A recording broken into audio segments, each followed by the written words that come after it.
ABP news आपको रखे आगे। अमेरिका में सत्ता बदलने वाली जनता का फैसला आ चुका है। जो बाइडेन अमेरिका के राष्ट्रपति बनने वाले हैं, लेकिन उससे पहले अमेरिका में वो हुआ जो सत्ता हस्तांतरण को लेकर पहले तो कभी देखने के लिए नहीं मिला। ट्रंप समर्थकों ने अमेरिकी संसद पर धावा बोल दिया, संसद को बंधक बना लिया। संसद में ट्रंप के समर्थकों ने भयंकर उत्पात मचाया, तोड़फोड़ की, गोलियां तक चल गई अमेरिकी संसद में। इसी में महिला प्रदर्शनकारी की मौत की खबर पहले आई थी और अब मरने वालों की संख्या बढ़कर 4 पर पहुंच गई है। इस पूरे हंगामे पर पीएम मोदी ने दुख जताते हुए कहा है कि सत्ता का हस्तांतरण शांतिपूर्ण तरीके से होना चाहिए। अमेरिका में ट्रंप समर्थकों का ये पूरा हंगामा किस तरीके से बरपा, कैसे अमेरिका विद्रोह की कगार पर पहुंच गया, विस्तार से आपको दिखाते हैं अपनी इस रिपोर्ट में। अमेरिका में अब तक का सबसे बड़ा संकट।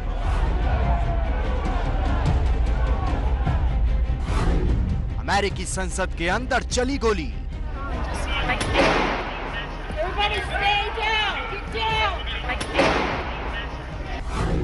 अमेरिका पर मंडराया गृह युद्ध का खतरा।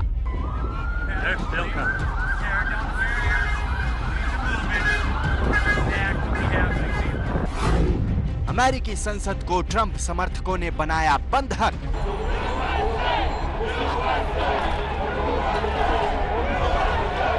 अमेरिका में विद्रोह पर उतारू हुए ट्रंप समर्थक।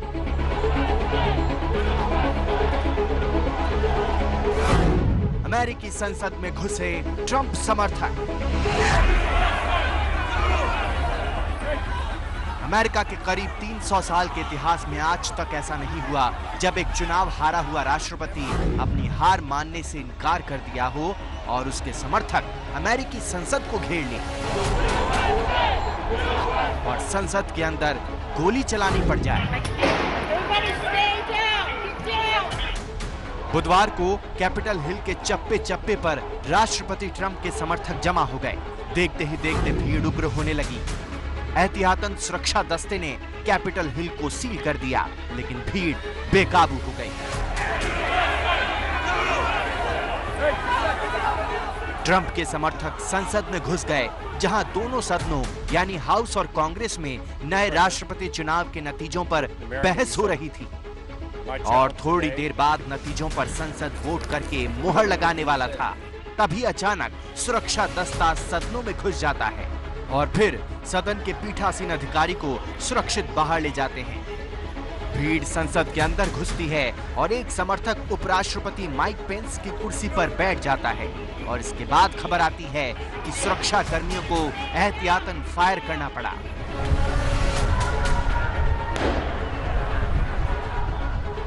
यह सब तमाशा ट्रंप के भाषण के बाद शुरू हुआ।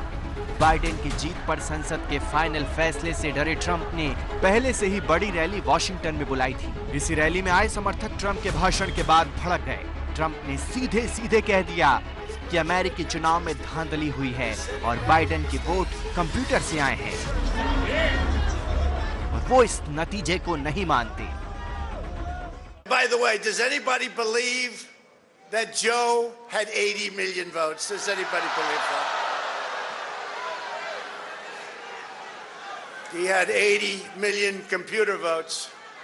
It's a disgrace. There's never been anything like that. You could take third world countries. Just take a look. Take third world countries. Their elections are more honest than what we've been going through in this country. It's a disgrace. It's a disgrace. इधर Trump अपना भाषण दे रहे थे, उधर भीड़ Trump के नारे लगा रही थी। ट्रंप ने यह मानने से ही इनकार कर दिया कि जो बाइडेन को करीब 8 करोड़ वोट मिले। You know, I say sometimes jokingly, but there's no joke about it. I've been in 2 elections. I won them both, and the second one I won much bigger than the first, okay? And by the way, does anybody believe that Joe had 80 million votes? Does anybody believe that? बाहर Trump समर्थक हंगामा कर रहे थे और अंदर अमेरिकी संसद की कार्रवाई शुरू हो चुकी थी। इसी दौरान ट्रंप समर्थक अंदर घुस गए। हालांकि भीड़ को उग्र देखने के बाद ट्रंप ने अपने समर्थकों से शांति बनाए रखने की अपील की। I know your pain. I know you're hurt. We had an election that was stolen from us. It was a landslide election, and everyone knows it, especially the other side. But you have to go home now. We have to have peace. We have to have law and order. We have to respect our great people in law and order. We don't want anybody hurt. लेकिन Trump की appeal सिर्फ नाम भर के लिए थी। अगर उन्हें भीड़ को उत्पात से रोकना ही था तो वो अपने भाषण के दौरान ही कर सकते थे, लेकिन उन्होंने ऐसा नहीं किया। नतीजा आपके सामने है। A small number of extremists dedicated to lawlessness. This is not dissent. It's disorder. It's chaos. It borders on sedition. And it must end now. चंद मिनटों में ही दुनिया का सबसे ताकतवर लोकतंत्र किसी पिछड़े देश के भीड़ तंत्र में तब्दील हो गया। और आइए इसी पर जरा चर्चा करने के लिए एक तो अमेरिका से मेरे साथ मेरी सहयोगी मधु भाटिया झा इस वक्त मौजूद हैं। इसके अलावा आप देख सकते हैं अजय जैन पुटेरिया, ये बाइडेन समर्थक हैं, वो इस चर्चा में हमारे साथ जुड़ रहे हैं। और साथ ही हमारे साथ विदेश मामलों के जानकार कमर आगा साहब इस चर्चा में शिरकत कर रहे हैं। बहुत बहुत स्वागत आप सभी का। सबसे पहले मधु का रुख करते हैं और मधु से जानते हैं कि ग्राउंड जीरो पर इस वक्त किस तरीके के हालात, किस तरीके की स्थिति। मधु जी, फिलहाल कैपिटल हिल के बाहर शांति बरकरार है क्योंकि नेशनल गार्ड वहाँ तैनात है और जो ट्रंप के समर्थक हैं वो भी वहाँ पर हैं, लेकिन पूरी तरह से स्थिति काबू में है। कैपिटल हिल के अंदर की अगर हम बात करें तो वहाँ पर सर्टिफिकेशन ऑफ वोट्स जारी है। कांग्रेस का सेशन वापस शुरू हो चुका है और पूरी बातचीत हो रही है कि क्या ये सर्टिफाइड जो वोट करने हैं क्या वो आज रात को प्रक्रिया खत्म हो जाएगी, क्योंकि एरिजोना का जो राज्य का इलेक्टोरल वोट्स का मसला था उसको खारिज कर दिया गया है और अब अगले राज्यों पर वोटिंग काउंटिंग की जा रही है। तो फिलहाल कांग्रेस के सेशन में यही पूरी कोशिश है कि किसी भी तरह इस इलेक्टोरल वोट्स को काउंटिंग की जो सर्टिफाई करना है उसकी प्रक्रिया खत्म की जाए और ट्रंप के समर्थकों को रोका जा सके। आप रहिए मेरे साथ, मैं लौटूंगी आपके पास। कमर आगा साहब, आपसे समझना चाहती हूँ सर, इसको विरोध तो नहीं कहा जा सकता, ये तो सीधे सीधे विद्रोह की तस्वीर अमेरिका से सामने आई है। आप किस तरीके से देख रहे हैं? जी, आपने बिल्कुल सही कहा। ये तो काफी दिनों से शुरू हो गया था, जब से अमेरिका प्रेसिडेंट ट्रम्प किया ने इलेक्शन हारा, उसके बाद से लगातार उनके जो समर्थक थे वो मानने में तैयार नहीं थे और वो बार बार यही कहते थे कि इलेक्शन रिग हुआ है। इलेक्शन में देखिए वहाँ पे फार राइट ग्रुप जो है, इवांजेलिकल क्रिश्चियंस जो है, या उसके अलावा जिसके चीफ को अभी अरेस्ट किया गया, पावरफुल शक्तिशाली ग्रुप है। इनके पास बहुत वेपन भी बहुत है, इनको आसानी से नहीं दिया जा सकता। और दूसरी तरफ ये कि पुलिस के कर्मचारियों में भी इनके बहुत समर्थक है। वहाँ की जो पुलिस है उसमें भी काफी ये रेसिस्ट ग्रुप जो है ये नहीं मानने में तैयार। ये ब्लैक लाइफ मैटर जो है उनके खिलाफ चिंता का विषय ये है कि एक तरफ तो ये लोग हैं तो दूसरी तरफ एंटीफा है जो कि काफी रेडिकल ग्रुप है, फार लेफ्ट ग्रुप है, जिसको प्रेसिडेंट ट्रम्प कहते हैं कि ये कम्युनिस्ट हैं। और दूसरी तरफ उसके अलावा ये भी है कि वहाँ पे ब्लैक लाइफ मैटर काफी शक्तिशाली ग्रुप के रूप में इमर्ज हो गया है। तो सर कमर आगा साहब, तो फिर मैं आगे आपसे समझने की कोशिश करूंगी कि अमेरिका के लिए क्या यहाँ से ये माना जाए कि एक नई तरीके का खतरा है जो शुरू हो रहा है। अब जरा जल्दी से रुक कर लेते हैं, हमारे साथ बाइडेन समर्थक बुटेरिया जी भी मौजूद है। जरा समझते हैं बुटेरिया जी से कि आप क्या मान रहे हैं, जिस तरीके की बयानबाजी डोनाल्ड ट्रंप की तरफ से की गई, क्या वो जिम्मेदार है इस हिंसा के लिए? उसने सीधे सीधे भड़काया, आग में घी डालने का काम किया।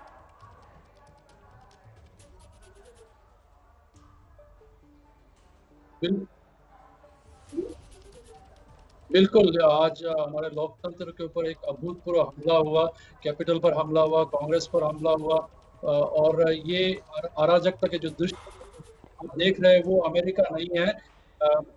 ये देख सकते हैं वो अमेरिका नहीं है, लेकिन ये डोमेस्टिक टेररिज्म है और ये डोमेस्टिक टेररिज्म और देशद्रोह है और इसका सीधा सीधा जो है डोनाल्ड ट्रंप ने उकसाया है। एक राष्ट्रपति फायर कर सकते हैं, उकसा सकते हैं। डोनाल्ड ट्रंप इस वक्त 4 सालों से उकसा रहे हैं, भड़का रहे हैं, नफरत फैला रहे हैं और आज तो उन्होंने जो किया वो बहुत ही शर्मनाक है। लेकिन अमेरिका सम्मान, शालीनता और डेमोक्रेटिक है। अभी आने वाले 16 दिन के बाद प्रेसिडेंट बाइडेन अमेरिका के लॉ को रिस्टोर करेंगे और अमेरिका की जो रेस्पेक्ट है और डेमोक्रेसी है उसको बढ़ाएंगे और अमेरिका की डिवाइडेड कंट्री है उनको यूनाइट बुटेरिया करेंगे। साहब, आवाज में थोड़ी दिक्कत है, उसको थोड़ा बेहतर करवा लेते हैं, उसके बाद दोबारा आपके पास आऊंगी। लेकिन जिस तरीके से आप कह रहे हैं कि हाँ बिल्कुल सही, ये डोनाल्ड ट्रंप ने उकसाया, जिसकी वजह से ये भीड़ और इसका इस तरीके का उत्पाद जो महज विरोध के तौर पर नहीं बल्कि विद्रोह के तौर पर देखा जाना चाहिए। 4 लोगों की अब तक इस पे जान चली गई है। सवाल ये कि क्या अमेरिका में किसी की जिम्मेदारी, किसी की जवाबदेही तय होगी? आगे डोनाल्ड ट्रंप को क्या इस पूरे मामले के लिए जवाबदेह ठहराया जाएगा? उस दिशा में अमेरिका क्या कोई कदम उठाएगा? इन तमाम सवालों के साथ इस चर्चा को आगे बढ़ाएं। उससे पहले जरा सुनिए अमेरिका से जो प्रतिक्रियाएं आ रही है। जो बाइडेन, उनकी तरफ से बयान सामने आया। A small number of extremists dedicated to lawlessness. This is not dissent. It's disorder. It's chaos. It borders on sedition. And it must end now. सभी खास मेहमान हमारे साथ लगातार बने हुए हैं। कमर आगा साहब, तो यहां से अमेरिका के लिए एक नई चुनौती खड़ी हो जाती है। बहुत बड़ी चुनौती है उनके लिए। और तुम्हारा पहली बार ऐसा हुआ है कि अमेरिका के अंदर गोरी जो पॉपुलेशन है उसमें डिवीजन हो गया है। इससे पहले डिवीजन जरूर था ब्लैक वाइट या ब्राउन एंड वाइट के बीच में, लेकिन अब जो हम देखने में नजर आता है इस इलेक्शन में, इसके अंदर जो वहाँ की वाइट मेजॉरिटी है, बड़ी संख्या में है वो लोग, उनके अंदर डिवीजन है। और ये एक बहुत बड़ा डिवीजन है। एक बहुत बड़ा ग्रुप जो है गोरों का, वो ब्लैक लाइफ मैटर के साथ है। वो नहीं चाहता कि इस तरह की हरकतें हों, सब मिल के रहना चाहिए। और दूसरी तरफ ये है कि वाइट सुप्रीमेसिस्ट ग्रुप हैं जो कि बहुत शक्तिशाली ग्रुप हैं, वो चाहते हैं कि वाइट सुप्रीमेसी बनी रहना चाहिए। और उनका मानना ये है कि ये जो बाइडेन समर्थक हैं ये अधिकतर कम्युनिस्ट हैं, सोशलिस्ट हैं, ये अमेरिका की जो पुरानी नीतियां हैं उससे हट के काम करना चाहते हैं, ये प्रोटेक्शनिज्म की बात करते हैं, ये कैपिटलिज्म के खिलाफ हैं। तो ये इस तरह के जो आइडियोलॉजिकल ड्रिफ्ट हुई है ये खुल के पहली बार देखिए। अमेरिका के अंदर इस समय पैंडेमिक के चलते हुए बहुत क्राइसिस है, लाखों लोग अनएम्प्लॉयड हो गए हैं, बहुत बड़ी संख्या में लोगों की जानें भी गई हैं पैंडेमिक से। और उससे की वजह से ये और सिचुएशन एग्रीवेट हो गई, ये बढ़ गई है। दूसरी तरफ ये है कि उन लोगों का कहना ये है जो ब्लैक लाइफ मैटर के लोग हैं या बाइडेन समर्थक हैं, स्थिति को ख़राब होने में एक बहुत बड़ी वजह जो थी ट्रम्प साहब ने ठीक से हैंडल नहीं किया पैंडेमिक को। पैंडेमिक के बारे में ये कहा जा रहा है कि ये कंट्रोल की जा सकती थी, इतने लोग न मरते अगर शुरू में ही सख्ती से काम किया जाता। ट्रम्प साहब ने नहीं किया। दूसरी एक रोमाना बहुत इम्पॉर्टेंट बात है, ये जो वाइट सुप्रीमेसिस्ट ग्रुप हैं या क्रिश्चियन इवांजेलिकल क्रिश्चियन ग्रुप हैं, ये सारे ग्रुप्स जो हैं ये एंटी साइंस भी हैं। ये मास्क नहीं लगाते, ये मानते नहीं कि कोरोना कोई चीज़ है, ये साथ में बड़ी बड़ी रैलीज में निकलते हैं और ये इनके पास वेपन तो है ही, उसके अलावा ये बहुत जोश में हैं। इनका ये भी कहना है कि 4 साल प्रेसिडेंट ट्रम्प की जो प्रेसिडेंसी थी, मुझे लगता है इस पर हमें और विस्तार से चर्चा करनी चाहिए। जिस तरीके से हम ये तो समझ पा रहे हैं कि इस वक्त अमेरिका जो है, देखिए, निर्णायक मोड़ पर खड़ा हुआ है। इतिहास के पन्नों में अगर आप देखेंगे तो बेहद निर्णायक मोड़ पर इस वक्त अमेरिका, आगे का रास्ता क्या होने वाला है अमेरिका का यहीं से तय होगा। और इस सब के बीच बड़ी खबर, ब्रेकिंग न्यूज, बाइडेन की जीत पर आपत्ति अमेरिकी सेनेट ने खारिज की। ट्रम्प समर्थकों ने जताई थी बाइडेन की जीत पर आपत्ति और इस आपत्ति को अमेरिकी सेनेट ने खारिज कर दिया है। सभी खास मेहमान लगातार हमारे साथ बने हुए हैं। बुटेरिया साहब, आप खुद कह रहे हैं कि उकसाने का काम किया डोनाल्ड ट्रंप के बयान ने। सवाल ये कि जवाबदेही, जिम्मेदारी कैसे तय होगी?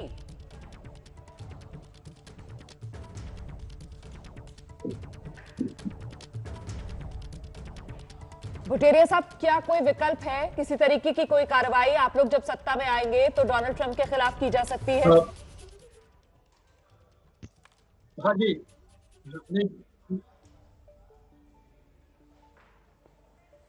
बिल्कुल अभी कुछ सर आवाज नहीं आ रही है, मुझे लगता है हमें इसे ठीक कराना चाहिए। फिर से कुछ दिक्कत आ रही है, टेक्निकल स्नैग है, इसको ठीक कराते हैं, हम उसके बाद दोबारा आपके पास आएंगे। छोटे से ब्रेक के लिए यहाँ पर रुक रहे हैं, फौरन लौट रहे हैं, आप रहिए हमारे साथ। एबीपी न्यूज आपको रखे आगे। तो इस वक्त की बड़ी खबर जिस पर हम लगातार नजर बनाए हुए हैं, अमेरिका में ट्रंप समर्थकों ने लोकतंत्र को तार तार कर दिया। कैपिटल हिल में हुई हिंसक घटना के बाद अब डर यह है कि कहीं अमेरिका गृहयुद्ध की आग में जलने न लगे। ट्रंप ने कहा क्या था जिसके बाद उनके समर्थकों ने कैपिटल हिल पर यह धावा बोला? एक बार आपको उसे जरूर सुनना चाहिए। I know your pain. I know you're hurt. We had an election that was stolen from us. It was a landslide election, and everyone knows it, especially the other side.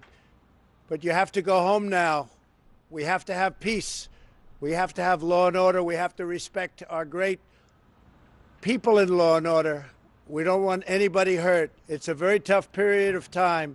There's never been a time like this where such a thing happened, where they could take it away from all of us, from me, from you, from our country. This was a fraudulent election, but we can't play into the hands of these people. सीधे रुक करते हैं, खास मेहमान लगातार हमारे साथ बने हुए। कमर आगा साहब, मैं आपसे समझना चाहती हूँ सर कि ये जो गृह युद्ध जैसे हालात बन रहे हैं, इससे बचने का विकल्प क्या है अमेरिका के पास? देखिए, बचने का अमेरिका के अंदर बहुत स्ट्रांग इंस्टीट्यूशंस हैं और ये इंस्टीट्यूशंस बहुत पावरफुल हैं, चाहे जुडिशरी हो या मीडिया है, वहाँ बहुत पावरफुल, बहुत बड़ा रोल है। सबको अपने अपने रोल निभाने पड़ेंगे। मीडिया का बहुत बड़ा रोल अब आ जाता है और ये होगा, लेकिन ये है कि ये गुस्सा बहुत है दोनों तरफ, इसलिए मुझे नहीं लगता कि ये आसानी से मसला देगा। ठीक है, अभी 30 तारीख को की एक रैली प्लान है, लेकिन ये शपथ लेंगे, शपथ गिरोह का बात की जाएगी और ये आपस में टकराव की संभावना है। और ये संभावना ये आपने जैसे बताया कि मामला जो है न केवल कैपिटल हिल यानी वाशिंगटन तक सीमित रहेगा, बल्कि ये फैल के दूसरी स्टेट में भी जाने की संभावना है। लेकिन ये है कि अमेरिका के अंदर एक बड़ा सेक्शन है जो चाहता नहीं कि इस तरह की करें। मैं समझता हूँ ट्रंप साहब ने अभी जो अपील की कि वापस जाओ, अमन शांति की बात की है, ये एक अच्छा स्टेप है। लेकिन बात तो इस वजह से उठती है ना कि ट्रंप साहब अपील तो कर रहे हैं कि वापस जाओ, लेकिन साथ ही साथ ट्रंप साहब जो हैं वो कहीं ना कहीं अपने आप को विक्टिम भी दिखा रहे हैं। ट्रंप साहब जो हैं वो ये भी कह रहे हैं कि साहब धांधली हो गई है। ट्रंप साहब जो हैं वो ये भी कह रहे हैं कि देखिए मैं तो ऐसे हार ही नहीं सकता था, मधु भाटिया जा। और इसी वजह से जो समर्थक हैं वो भले ही इस वक्त काबू कर लिए गए हों, लेकिन मन में अभी भी उनकी चिंगारी भड़क रही होगी। और इसी वजह से कैपिटल हिल में आज जो आग दिखी उसका अमेरिका के दूसरे हिस्सों में फैलना काफी संभावना इसकी लग रही है। मधु जी बिल्कुल, इसकी आशंका बरकरार है और यही वजह है कि जो रिपब्लिकन पार्टी है उसके कई नेता जो हैं वो अब खुलकर सामने आ रहे हैं और कह रहे हैं कि रिपब्लिकन पार्टी को अब अपना स्टैंड लेना होगा। कि क्योंकि जैसे रिपब्लिकन मिट रोमनी है, उन्होंने साफ कहा कि जो राष्ट्रपति ट्रंप कहते आ रहे हैं वो झूठा बयान है। अब पार्टी को एक स्टैंड लेना है कि क्या वो इस झूठ को आगे बढ़ने देंगे। तो क्योंकि जब तक राष्ट्रपति ट्रंप ये कहते रहेंगे कि हाँ चुनाव में धांधली हुई है, तब तक भले ही आप वोटों के जितने मर्जी ऑडिट करवा लें, भले ही आप जितना मर्जी फैक्ट उनके समर्थकों को दे दें, वो उनके ये अब समर्थक की बात नहीं रही है, ये अंधभक्त हैं जो राष्ट्रपति ट्रंप के हैं, वो उनकी बात नहीं मानेंगे। वो सिर्फ वही मानेंगे जो राष्ट्रपति ट्रंप कह रहे हैं। तो ऑडिट हो चाहे कोई भी और फैक्ट उनके सामने हो, ये चिंगारी भड़की रहेगी। तो अब रिपब्लिकन पार्टी के मेंबर्स खुद सामने आके उन्होंने बयान दिया है आज बाकायदा कांग्रेस के फ्लोर पर, और उन्होंने कहा है कि अब पार्टी को सामने आके ये बोलना पड़ेगा कि ये बयानबाजी जो है रुकनी चाहिए, क्योंकि अब जो मामला है ये बहुत ज्यादा आगे बढ़ चुका है, जिसकी संभावना शायद किसी को इतनी नहीं थी। ये बड़ी बात आप कह रही हैं, आप बड़ी बात कह रही हैं कि भाई ये तो अब ट्रंप के अंधभक्त हैं, इनके सामने तो आप कोई भी फैक्ट रख दो, कोई भी फिगर रख दो, ये तो उस पर सवाल उठाते रहेंगे, उसको मानेंगे नहीं। ऐसे में बड़ी जिम्मेदारी अब किसकी आती है? उन्हीं रिपब्लिकन पार्टी की आती है जिसने ट्रंप को अपना चेहरा बनाया था। तो कौन अपनी जिम्मेदारी किस हद तक निभाएगा? अमेरिका में ये जो गृह युद्ध जैसे हालात बन रहे हैं, इससे अमेरिका कैसे बच पाएगा? इन तमाम सवालों के साथ इस चर्चा को आगे बढ़ाएंगे। बस छोटा सा ब्रेक, फौरन लौट रहे एबीपी न्यूज। तो बड़ी खबर इस वक्त की जिस पर हम लगातार नजर बनाए हुए हैं वो यही है कि अमेरिका में ट्रंप समर्थकों ने सत्ता की लड़ाई में अमेरिकी संसद पर चढ़ाई कर दी है। लोकतांत्रिक अमेरिका में ऐसा पहली बार हो रहा है, लेकिन दुनिया के तमाम बड़े देशों के बीच हिंदुस्तान इतिहास रच रहा है। अमेरिका के इतिहास में इस बार एक पन्ना खाली रहने वाला है। वो पन्ना कौन सा है? दरअसल अमेरिका में एक परंपरा रही है कि जो नए राष्ट्रपति के शपथ ग्रहण से ठीक पहले मौजूदा राष्ट्रपति होते हैं, वो व्हाइट हाउस में उनका स्वागत करते हैं। लेकिन इस बार बहुत मुमकिन है कि ऐसा ना हो, क्योंकि अटकलें लगाई जा रही हैं। बाइडेन की व्हाइट हाउस में एंट्री से पहले ही डोनाल्ड ट्रंप तो अमेरिका छोड़कर स्कॉटलैंड जा सकते हैं।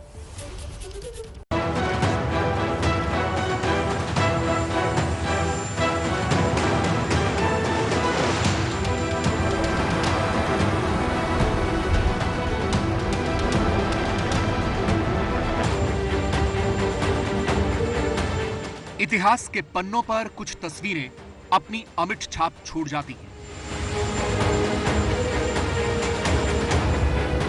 और वो तस्वीरें परंपरा का हिस्सा हो जाती हैं। ये तस्वीरें आज से करीब 4 साल पहले की हैं। तारीख थी 20 जनवरी 2017।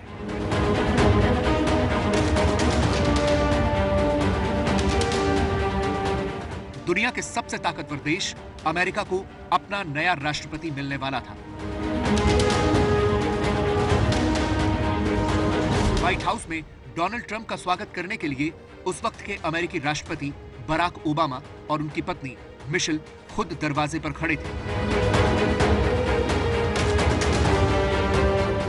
गाड़ी से उतरकर जैसे ही ट्रंप आगे बढ़े, ओबामा ने हाथ मिलाकर उनका स्वागत किया। मिशेल ओबामा ने भी आगे बढ़कर मेलेनिया ट्रंप को गले लगा लिया।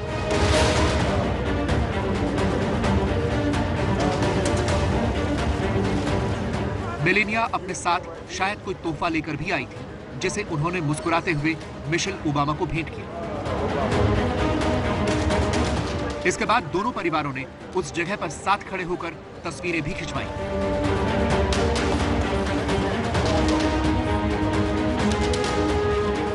अमेरिका में नए राष्ट्रपति के शपथ ग्रहण से ठीक पहले व्हाइट हाउस में उनके स्वागत वाली ये तस्वीरें दुनिया ने कई बार देखी हैं।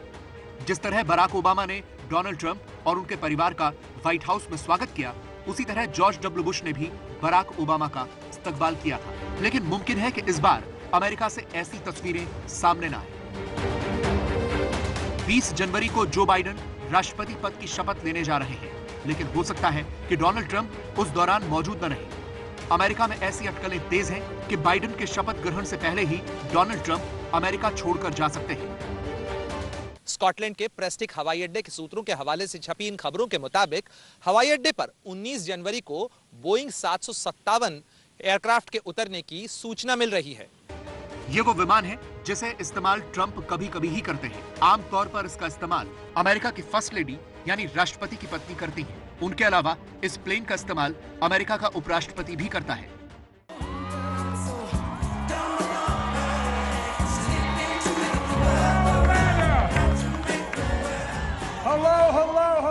यानी आप ये समझिए कि जिस वक्त अमेरिका में जो बाइडेन शपथ ले रहे होंगे, उस समय व्हाइट हाउस की चकाचौंध से दूर डोनाल्ड ट्रंप स्कॉटलैंड में होंगे। जो बाइडेन अमेरिका के 46वें राष्ट्रपति बनने जा रहे हैं। बाइडेन जब शपथ लेंगे तो पूरी दुनिया उन्हें सुन रही होगी। इस भाषण में वो अमेरिका को लेकर अपना प्लान और प्राथमिकताएं बताएंगे। नए राष्ट्रपति के स्वागत वाले इस समारोह में आमतौर पर अपना कार्यकाल पूरा करके जाने वाला राष्ट्रपति जरूर रहता है। हालांकि ये कोई जरूरी नहीं होता, लेकिन अमेरिका के तमाम राष्ट्रपतियों ने यह परंपरा निभाई है। इसके सिर्फ 3 अपवाद हैं। 1801 में जॉन एडम्स, 1829 में जॉन क्विंसी एडम्स और 1869 में एंड्रयू जॉनसन भी अगले राष्ट्रपति के स्वागत वाले समारोह का हिस्सा नहीं रहे हैं। ट्रंप की बात करें तो वो चुनाव में हार के बाद से ही लगातार नतीजों पर सवाल खड़े करते रहे हैं। लोगों का मानना है कि बाइडेन की जीत को ट्रंप पचा नहीं पा रहे, इसलिए वो ऐसा फैसला ले सकते हैं। हालांकि व्हाइट हाउस की तरफ से अभी तक ट्रंप के स्कॉटलैंड जाने को लेकर कोई पुष्टि नहीं की गई।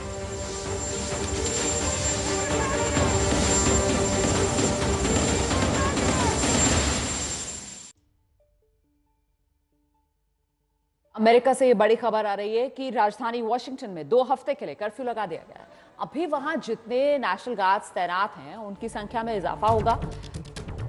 1000 और नेशनल गार्ड्स तैनात किए जाएंगे और कर्फ्यू में ही होगा अमेरिका में सत्ता का हस्तांतरण। 20 जनवरी को जो बाइडेन अमेरिका के राष्ट्रपति बनेंगे तो 2 हफ्ते के लिए वॉशिंगटन में कर्फ्यू लगाने का ऐलान। बड़ा फैसला है जो अमेरिका में लिया गया है। हम सीधे रुक करते हैं, मेरे साथ मेरी सहयोगी मधु भाटिया जहां मौजूद है इस वक्त। मधु, मेरे ख्याल से पहला मौका होगा ये अमेरिका के इतिहास में कि राष्ट्रपति शपथ ले रहे होंगे और वॉशिंगटन में कर्फ्यू होगा। जी बिल्कुल, ऐसा तो अभी फिलहाल के इतिहास में कोई ऐसी खबर नहीं है जब इनॉग्रेशन में इस तरह का कर्फ्यू लगाया जाए। पहले ही कोरोना वायरस की वजह से लग रहा था कि जो इनॉग्रेशन है बहुत ही लिमिटेड तरीके से होगा या फिर वर्चुअल होगा, लेकिन कर्फ्यू जैसा बड़ा कदम ये तो नहीं सोचा गया था। और ये भी क्योंकि आतंक का माहौल है अमेरिका में, तो ये बिल्कुल पहली बार होगा अमेरिका में कि जब राष्ट्रपति इनॉग्रेशन चल रहा है तब उस पूरे इलाके में खतरे की वजह से, सिर्फ कोरोना वायरस जैसा खतरा नहीं बल्कि आतंक की वजह से लॉकडाउन करने की स्थिति आ गई है। अच्छा, मैं बाकी मेहमानों का रुख कर लेती हूँ। एक और बेहद खास मेहमान इस वक्त हमारे साथ जुड़े हैं। आप देख सकते हैं जसदीप सिंह साहब हमारे साथ मौजूद हैं।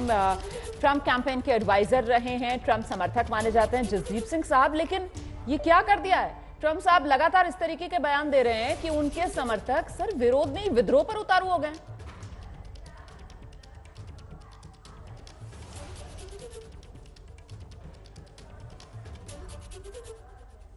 जी, ये ट्रंप साहब को 75 मिलियन लोगों ने सपोर्ट किया था। 75 मिलियन वोट्स प्रेसिडेंट ट्रंप को गए थे और पिछले 2 महीने से जिस तरह से उनके सपोर्टर्स को नजरअंदाज किया जा रहा था, उनकी जो शिकायतें थी उनको नजरअंदाज किया जा रहा था, मीडिया ने, एस्टेब्लिशमेंट ने, खासकर डेमोक्रेटिक पार्टी ने जिस तरीके से मजाक उड़ाए गए और ये जो उनकी शिकायतें थी उनको बिल्कुल नकारा किया गया, ये उसी का नतीजा है।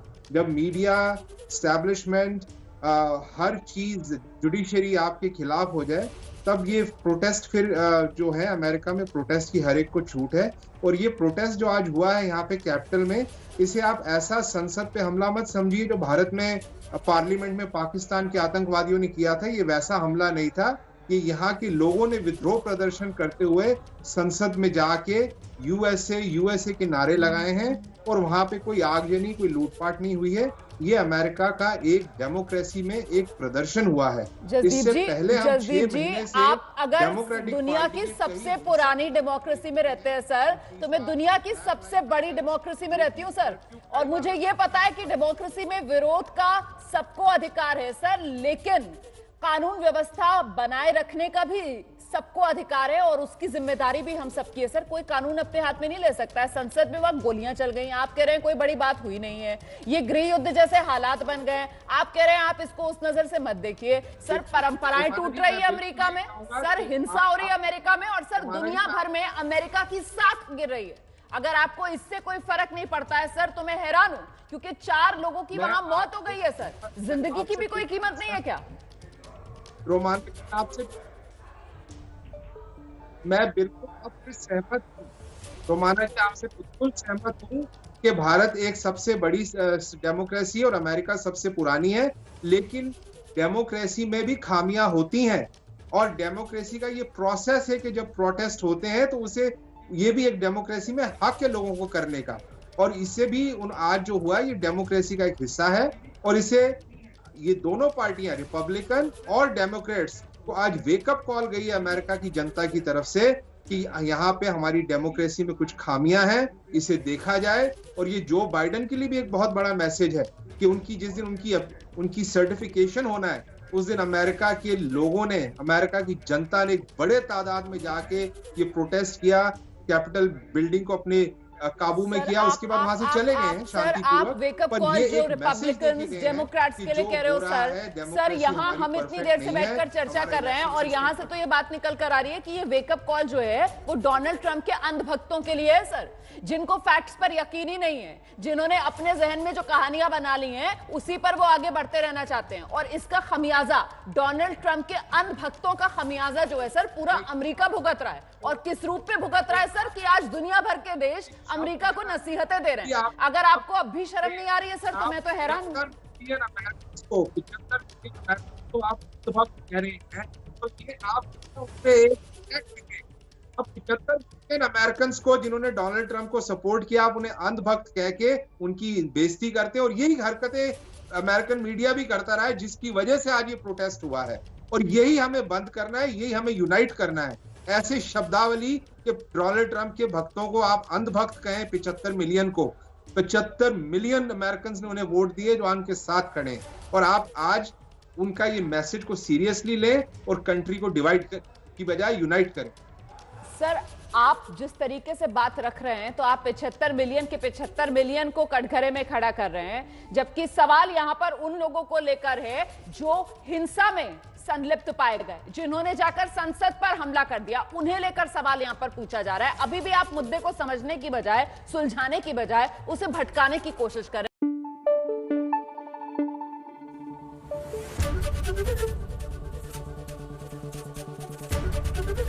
एबीपी न्यूज आपको रखे आगे।